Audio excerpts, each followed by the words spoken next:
masih bingung nih sebenarnya apa yang terjadi. Apakah kondisi ini berkaitan dengan suatu gejala yang memang nyata?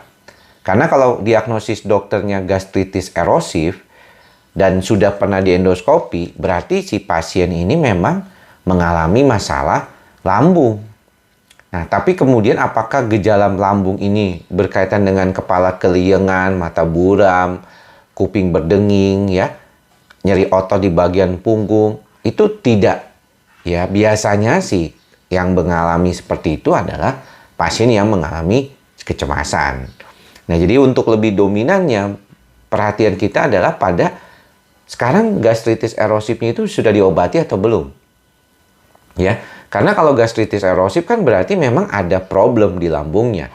Ada luka dan udah diobatin apa belum? Dan ketika diobatin, apakah menjadi lebih baik?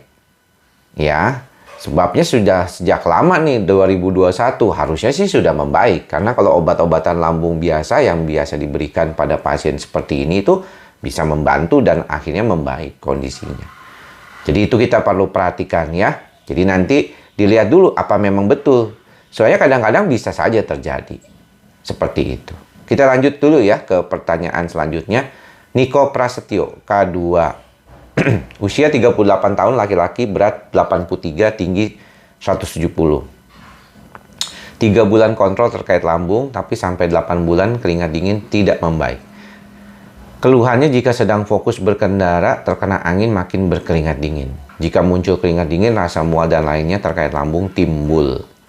Akhirnya dirujuk ke dokter SPKJ. Nah, berarti dokter spesialis atau dokter umumnya sudah merasa ini bukan yang berkaitan dengan sistem saraf pusat yang biasa ya, maksudnya fisiologis tubuh yang biasa nih, karena sudah dirujuk ke SPKJ. Diberikan racikan obat sudah 5 hari, saya minum, akan kontrol kembali pekan berikutnya.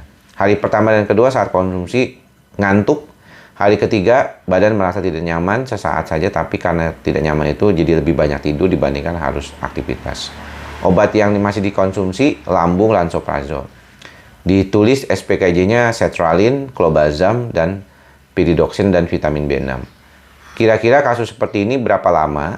Saya sendiri stres juga bingung pemicunya dari mana. Jadi gini ya, kita sebenarnya pernah bahas berkali-kali masalah ini, yaitu bahwa pada pasien gangguan cemas terjadi hipersensitivitas. Dan hipersensitivitas itu, hyperarousalnya itu biasanya berkembang dari sejak masa kecil sampai dewasa. Beberapa faktor dikaitkan dengan masalah trauma atau suatu kejadian